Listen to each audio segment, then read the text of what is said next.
your own YouTube channel, the Western Lingua, and your success is the culture. Today in this session, we are going to cover RQ. It means the last three pronouns: reciprocal, reflective, and relaxive. First of all, we are going to cover reciprocal pronoun, and before starting this video, I'd like to request to you all, do hit this like button, comment in the comment box if you have any suggestions and all, and please subscribe this channel and hit the bell icon. And yeah, also join the Telegram group of Western Lingua so that you can get daily exercises, PDF notes, and yeah, and also you can get some, some general GKs questions and all. So now come back to the point. The link of the Telegram group will be given in the description box. From there you can join that group. Now, reciprocal pronoun. So reciprocal. Generally in pronoun there are only two reciprocals. First, each other, and second, one another. So each other and one another. First of all, we're going to talk about each other. Just don't worry, it is just piece of cake. I will take 2 minutes of yours, and after that reciprocal pronoun is completed. And yeah, it's not very confusing, it's not very tenable, okay? No. Each other is used for the two persons. Each other is used for two persons, and one another is used for more than two persons. Each other is used for two persons, and one another is used for more than two persons. Suppose if Mohan and Sohan, they are talking to each other. Mohan and Sohan are talking to each other. So here Mohan and Sohan. Here Mohan and Sohan. There are only two persons. And Mohan and Sohan are talking to each other. So we have for two persons, we have used each other. Now one another. For example, you can take, they are talking to one another. So we are not confirmed that how many persons are there. So we have used they are talking to one another. But if I have put one another in the sentence, then it indicates that there are more than two persons. Now, isn't it clear? Now let's take some example and understand it very clearly. First, let's take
now, in these three sentences, for the first sentence, Sita and Gita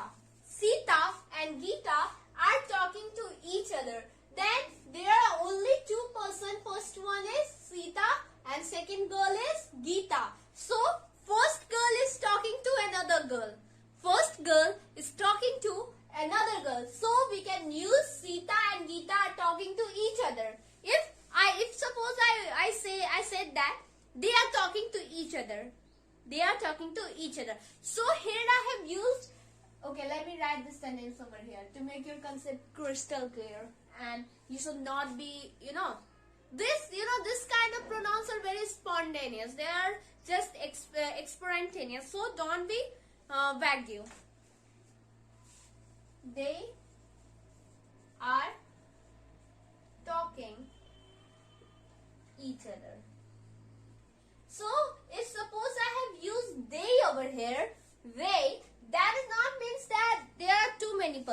But with they, if I have used each other, then it means there are two persons who are talking to each other, right? Now, second one, Romeo and Juliet. Romeo and Juliet love each other. Romeo and Juliet love each other. Now, here Romeo and Juliet, there are only two persons, not any third person is involved. But the Romeo and Juliet, they love each other. Okay, sorry. Mohan and Sohan help each other. Now, here again only two persons are involved. Who are they? Mohan and Sohan, and just they are helping each other. Now, they are talking to each other, I have told to you. Now the second one. That's one another. Again I am repeating, one another is used for more than two persons. Okay? Now,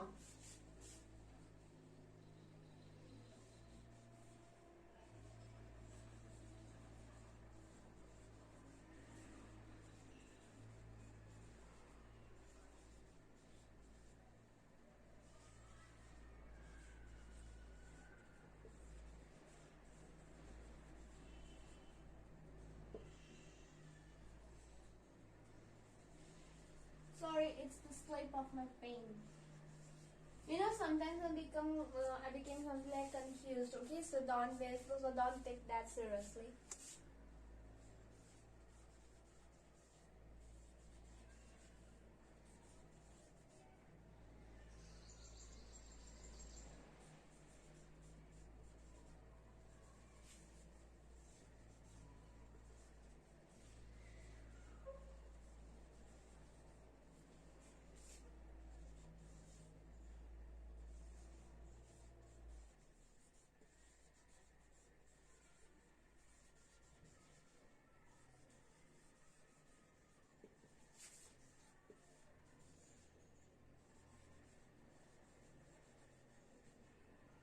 Now, the first sentence is saying that we should take care of one another. We should take care of one another. So here, if I have used one another in this sentence, then it means there are more than two persons. There are not two persons, there are more than two persons. Now, so here in this sentence, it is indicating that we should take care of one another. We should take care of one another. It means there are a group of people. Right? Now, sentence number 2. It means example number 2. They are talking one another. They are talking to one another. Sorry. Now, they are talking to one another. Now, here I have not confirmed that there are two persons. But I am confirmed because I have used one another. So, I can say that there are more than two persons. Now, students are helping one another. Students are helping one another. So here we can say that there are not two students, right?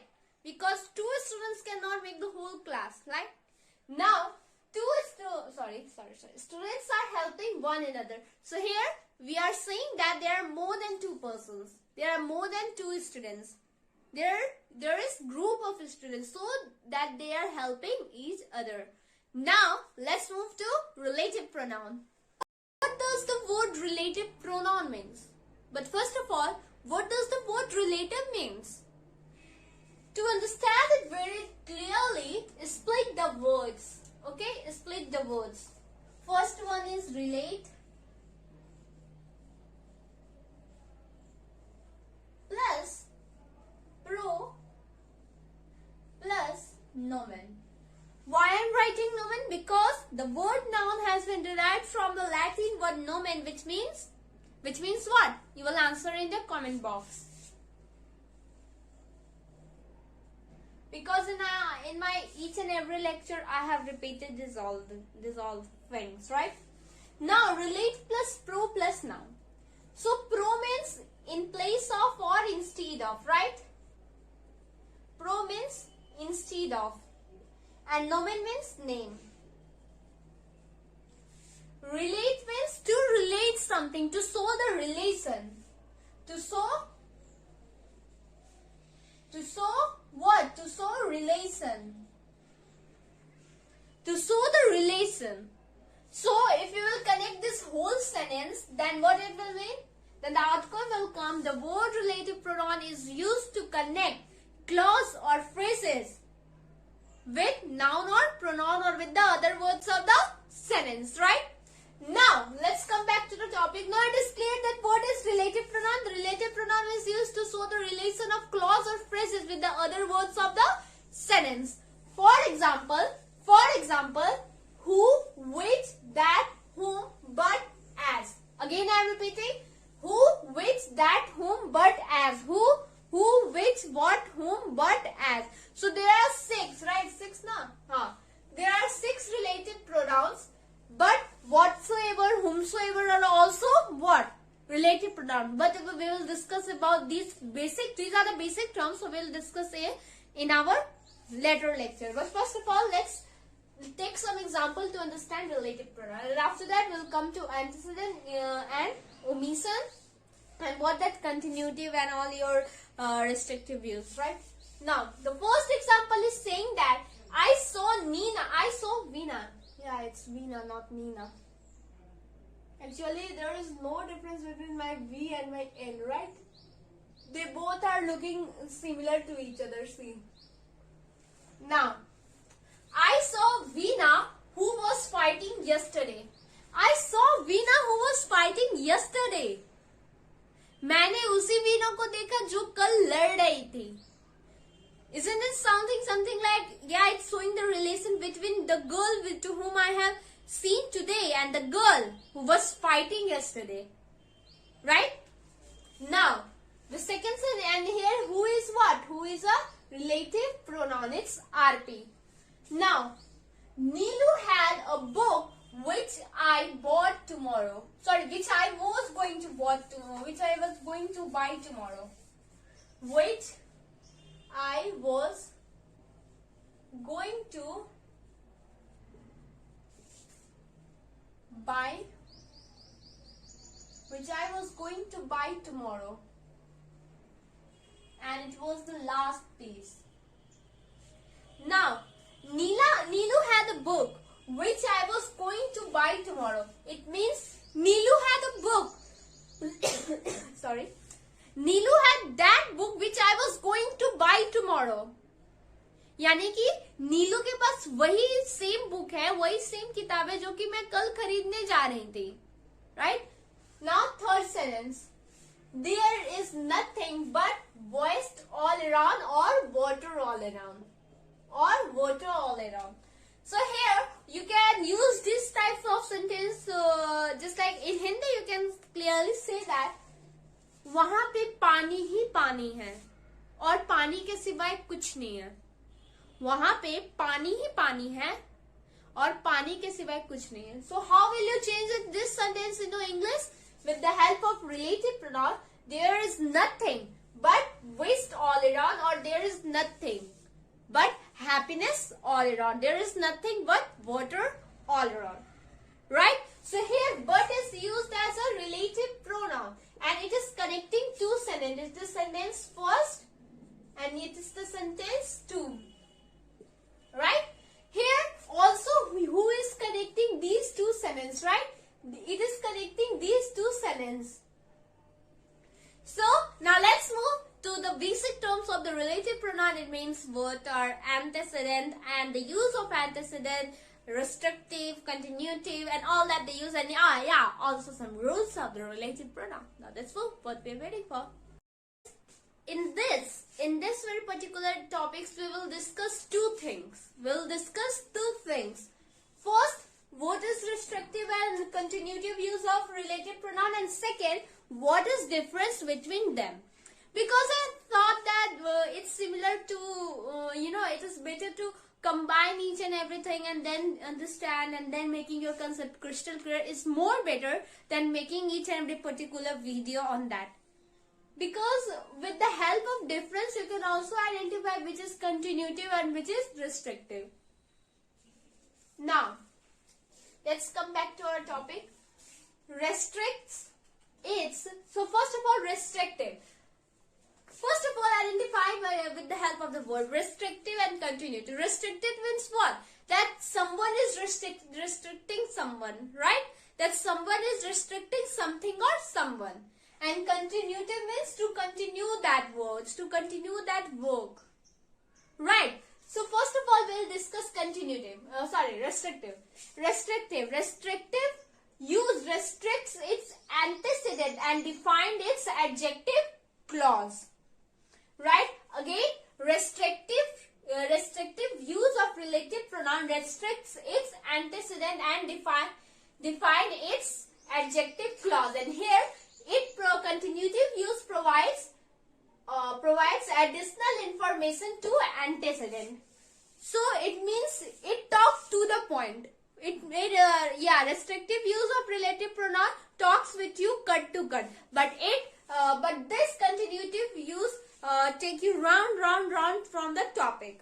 It means continuative use does not talk to the point, right? But it talks to the point. So let's take one example and let's understand it. So the man, this is restrictive use. The man who lived where died yesterday. So here, if we will see all the things, then if we see all this point, then restricts its antecedent. So here we have not used any extra words, we have used only man. And here man is what? It is relative pronoun, so here man is noun and it is an antecedent. Man is noun because the words which are used before relative pronoun, and if they are noun and they are equivalent to noun, then that is known as antecedent. So here man is antecedent. And who lived there yesterday died, and it is an adjective clause. So here noun is what? Noun is man. So here who is restricting man?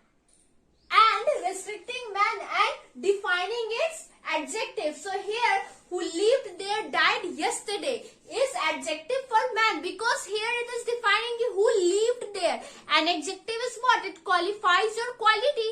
So the man who lived there, what is his quality? That he lived there, died yesterday. So here rest of the sentence is acting like adjective for man. Isn't it clear? Right. Second, not separated by a comma. So in restrictive use, you cannot separate two sentences with the help of a comma.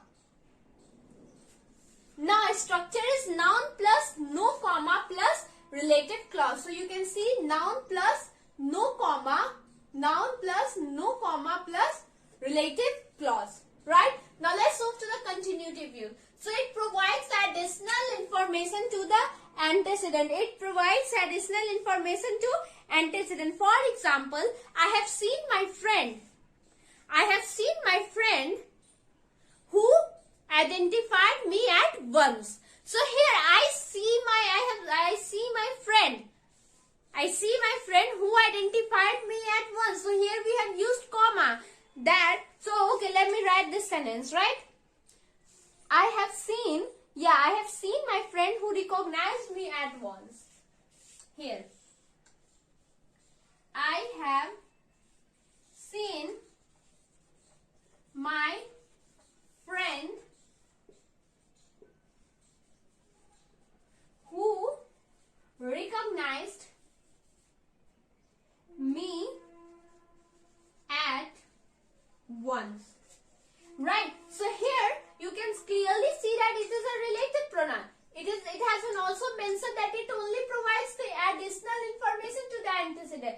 So here it is providing what? Antecedent, that I see my friend. So he is whose friend? He is my friend. So I am providing an additional information also, that he is my friend. But in this very particular sentence, I am not providing information that what's the relation between me and that man. I have only said the man who lived there died yesterday. Right? So here I am not providing any additional information. Right?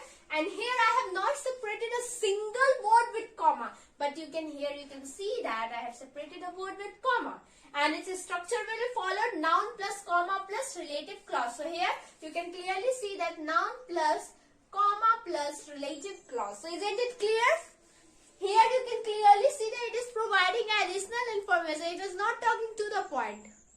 And here it is talking to the point. So this was the continuative and restrictive use and the differences between them. Now let's move towards the omission of the related pronoun. So what do I do, guys? Now compound of related pronoun. Compound of related pronoun. Till now we have only learned that which, who, whom, but, that, as are used as related pronoun. But whatsoever, whichever, whoever, and whichsoever, whosoever, whoso, and whomsoever is also known as relative pronoun, and they are used as relative pronoun. Okay? For example, whoever comes late will be punished. Whoever comes late will be punished. So here whoever means anyone. Anyone who will come late will be punished. So this sentence means this. You can do whatever you like. You can do whatever you like. It is so here whatever means anything. Now he asked him to take. He asked him to take. He asked him to take whatever he liked. So here whatever means anyone, anything or anyone. Now I will take whomsoever you choose with me. Whomsoever with means what? Out of two or out of many things, what you will choose, I will take it with me. So here you can clearly see that how we are using whoever, whichever, whomsoever, whatsoever as a related pronoun. But the question arises that how will you identify antecedent with this type of sentence? So don't worry. In compound use of related pronoun, we don't use antecedent. So isn't it clear? So now let's move towards the omission of the related. Now guys, the rule number 1, the use of that. So that is used as a relative pronoun after, not before, always after. After everything, nothing, everyone, the, only, any, all, not, none, nobody, much, little, few, the few, and the little. Okay? So the is used before everything, everything, everybody, nobody, something, which, everyone, no one, the, only, any, all, not, none, no, nobody, much, little, much. Sorry. I have repeated much 2 times over here. I'm extremely sorry. The, few, the, little. Sorry, few, the, little. Now you can see that my sister has given me everything that he had. So here, after everything, we have used that as a relative pronoun. Now second example. This is the only pen that I bought yesterday. This is the only pen that I bought yesterday. So here you can clearly see that I have used that after only, and we can use relative pronoun that before and after. Oh sorry, not before but after the things which are written over here. Now let's move towards the use of all. So guys, now use of all. So all is used in each and every aspects of the relative pronoun, but according to its need. So all plus who that represents person. All plus who that, not oblique, all plus who that represents person. For example, all who that, well, sorry, where's the example? Okay, sorry, I have forgotten to write example over here.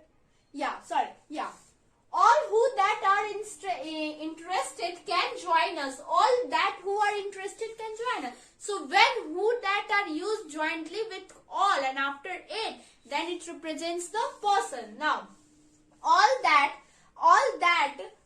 plus that represents the thing. When all is used with only that, then it represents things. For example, all that glitters is not gold.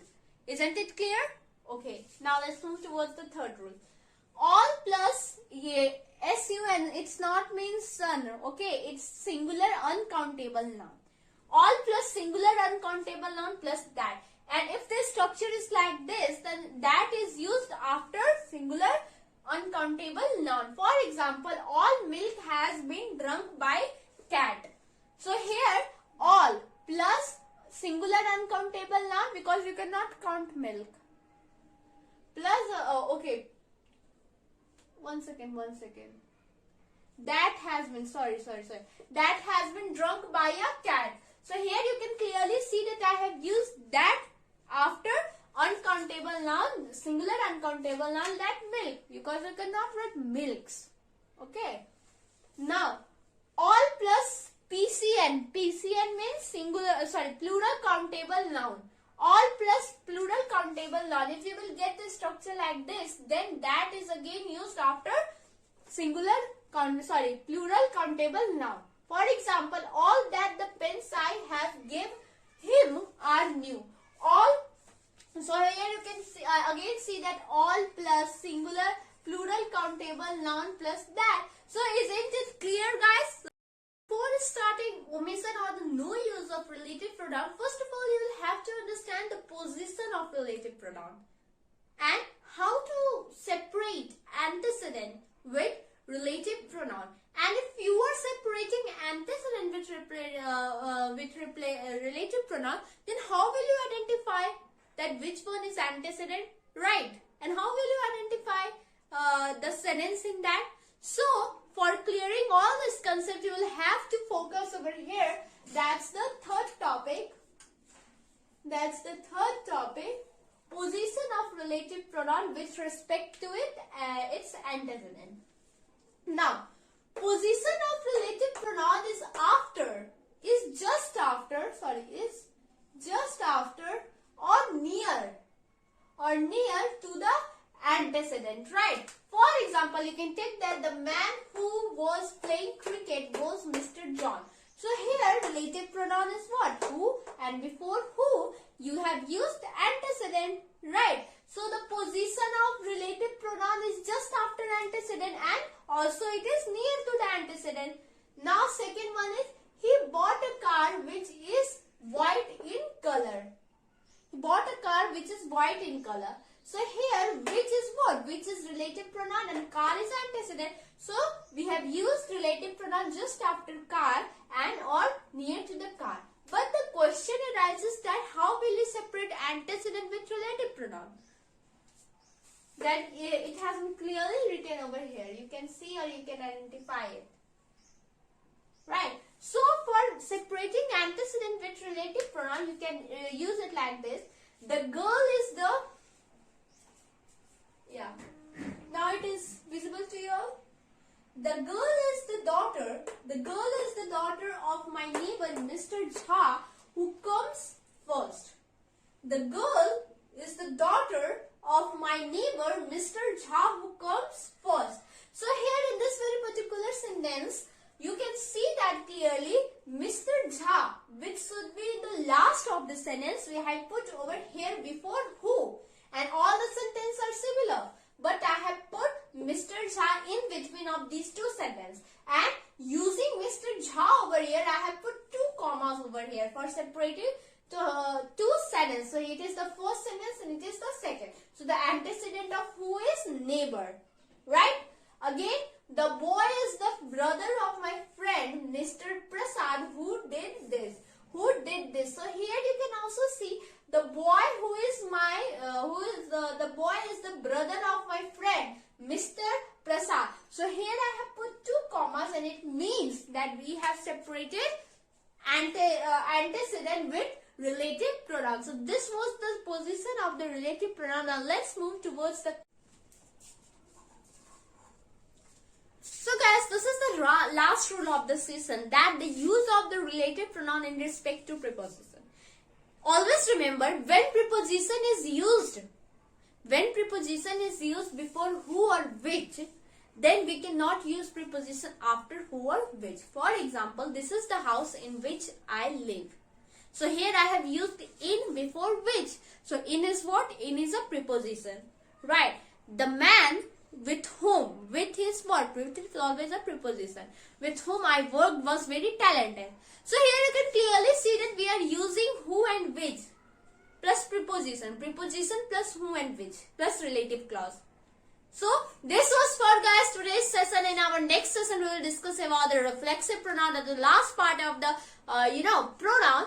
And till then, bye bye, see you soon in my next video. Yeah, and do like, subscribe, hit the bell icon and comment, and do also join the Telegram group because it will help you very much. Bye bye, see you soon. Jai Hind.